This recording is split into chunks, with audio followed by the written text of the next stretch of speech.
A reading from the Gospel of Matthew. In the time of King Herod, after Jesus was born in Bethlehem of Judea, wise men from the east came to Jerusalem asking, "Where is the child who has been born King of the Jews? For you observed his star at its rising and have come to pay him homage." When King Herod heard this, he was frightened, and all Jerusalem with him. And calling together all the chief priests and scribes of the people, he inquired of them where the Messiah was to be born. They told him, "In Bethlehem of Judea, for so it has been written by the prophet, 'And you, Bethlehem, in the land of Judah, are by no means least among the rulers of Judah. For from you shall come a ruler who is to shepherd my people Israel.'" Then Herod secretly called for the wise men and learned from them the exact time when the star had appeared. Then he sent them to Bethlehem, saying, "Go and search diligently for the child, and when you have found him, bring me word so that I may also go and pay him homage."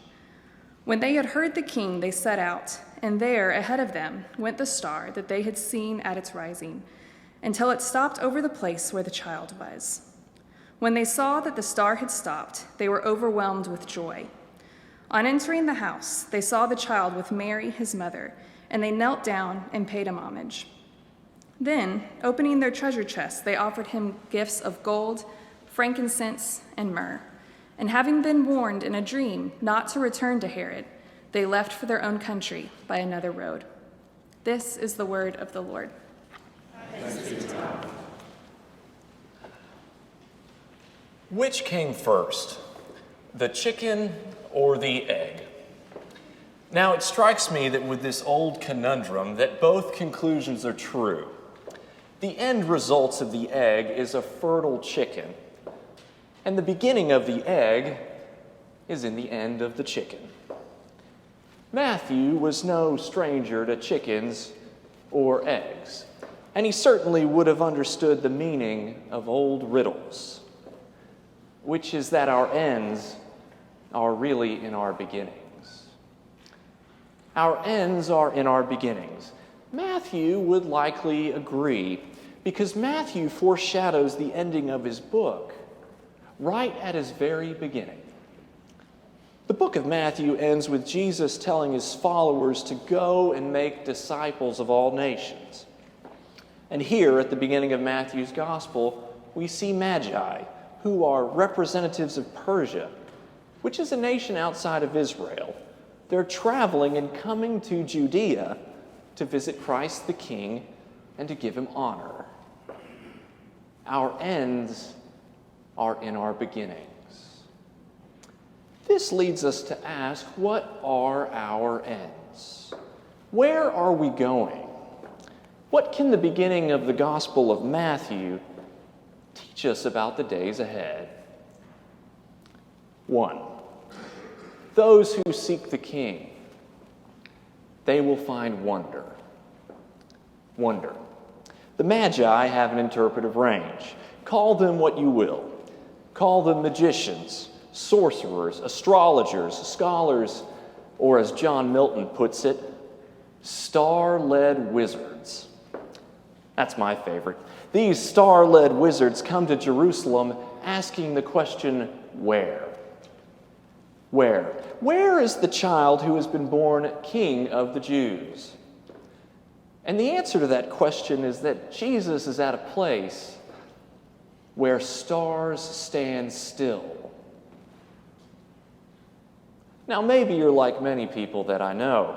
It's been a while since you've seen anything beyond a cruel, cold, old, and calloused world. And perhaps you want to know, where has the magic gone? Maybe that star didn't stand still. Maybe Jesus was just a boy like any other boy, and there was no magic at all. Now, of course, not all scholars translate this passage in Matthew like this. Not everyone renders Matthew saying that the star had stopped still over the place where the child was. Other scholars just translate the passage, "when the wise men saw the star," which makes people wonder if the star really stood still or not. Maybe this shouldn't be surprising, but not everybody senses the magic. Not all will glimpse the wonder. Some will just carry on with their work, not noticing anything at all, biblical scholars included. And this leaves some of us to wonder whether there was ever really any wonder at all. Maybe that star didn't stop. Maybe Jesus was just a boy, like any other boy.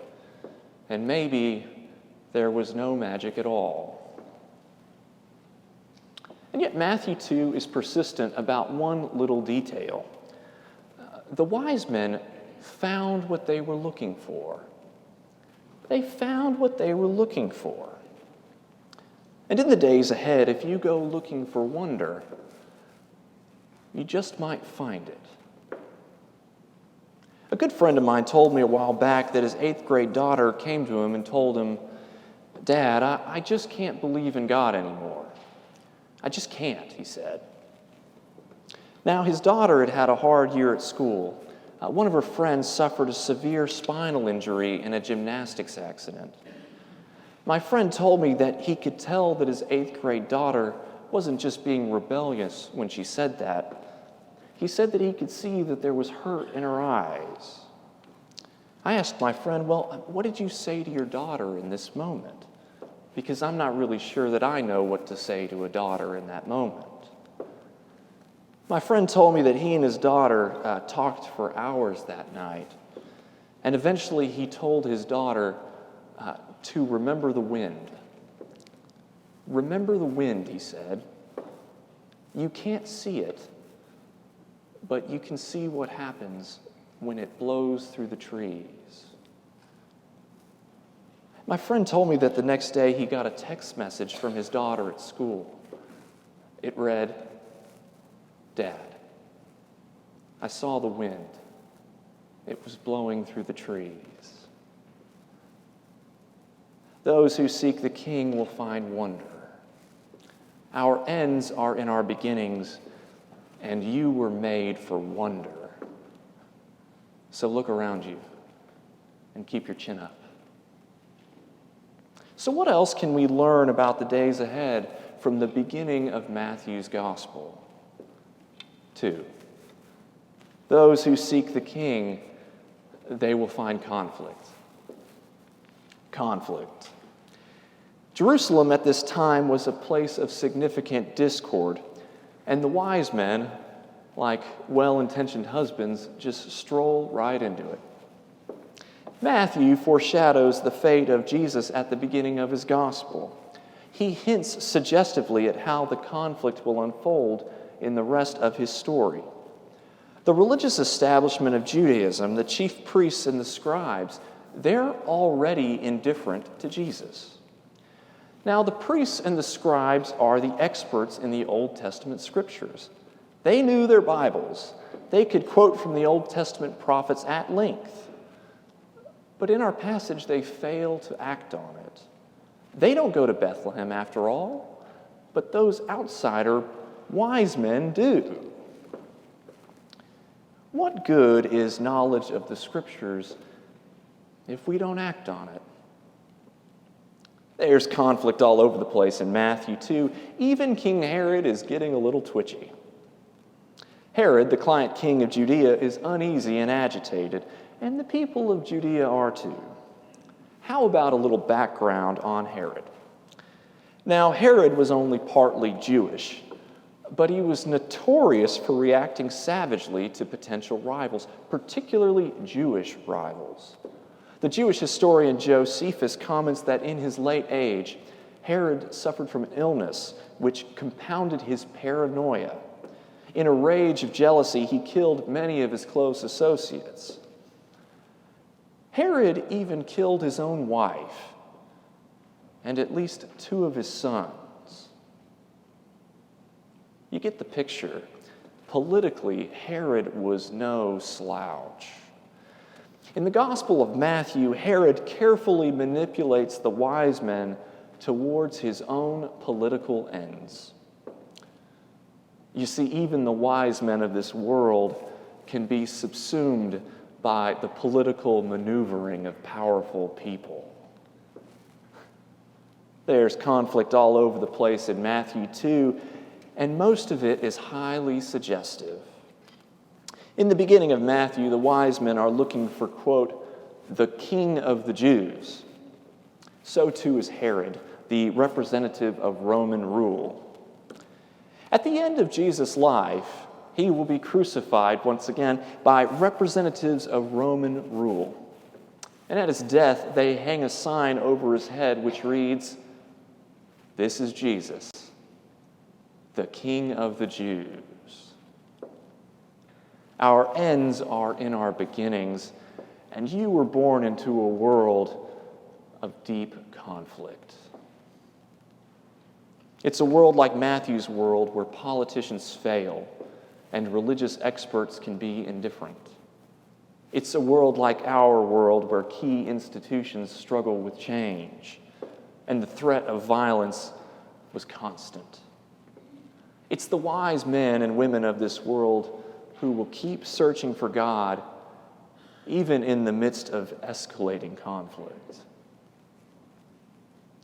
Based on Matthew's gospel, what else might we find in the days ahead? 3. Those who seek the King, they will find joy. Joy. Matthew says that when the wise men saw that the star stopped over the place where the Christ child was, that the wise men were overwhelmed with joy. Now, what is joy exactly? At the very least, joy is seeing things do what they were created to do. Joy is watching a golden retriever in the tall grass, searching for and finding a ball. It's the smell of honeysuckle vine in the woods, the child at play, the saxophonist who nails the solo.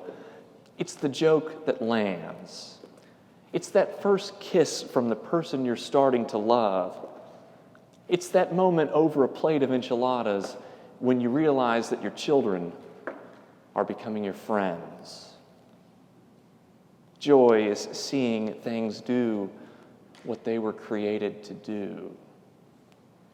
It's the beginning of the fulfillment of our created purposes. This is joy.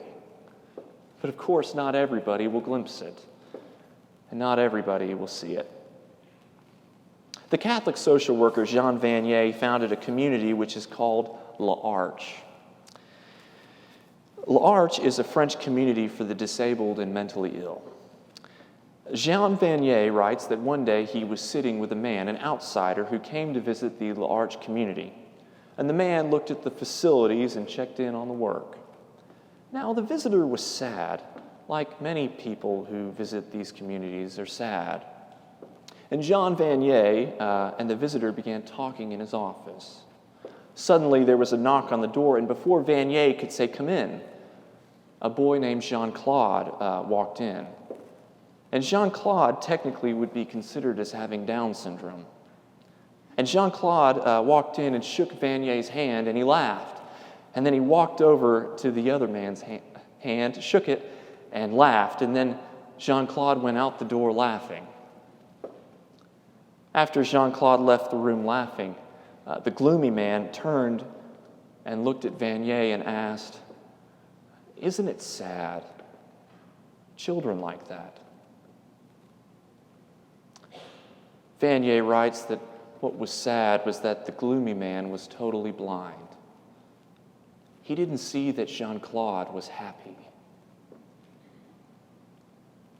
The gloomy man wasn't looking for joy, but Jean Vanier was. By the way, Jean Vanier, before starting the L'Arche community, he did his doctoral dissertation on the study of happiness in Aristotle. Like a wise man, Vanier knew about joy, and he knew what he was looking for. Our ends are in our beginnings, and you were made for joy. So seek it out, and it will find you. So where does all of this leave us in the new year? We've got wonder, conflict, and joy. and all of it held together in the early part of Matthew's gospel. Matthew saw all of these diffuse parts of creation coming together in the birth of the Christ child. Matthew tells of a great convergence of beginnings and endings, terror and tears, suffering and joy, and all of it held together by the story of God with us. For Matthew, at its center, creation congeals and things just come together. There's a sort of synthesis, a great fusion of elements. Now, most of us are not astrophysicists, but hear me out briefly. In the process of nuclear fusion, there's a coming together of elements which collide and create fresh energy in creation. In nuclear fusion, hydrogen and helium protons converge together to create enormous amounts of light and heat. Now, Matthew probably didn't know this, but it's nuclear fusion, this great coming together of elements, which powers the birth of stars that are in the sky. Nuclear fusion. And a star in the sky is the very image that Matthew uses in his gospel to illustrate the creative power of God. You see, the power of God is stellar. You should see what it does to a person's life.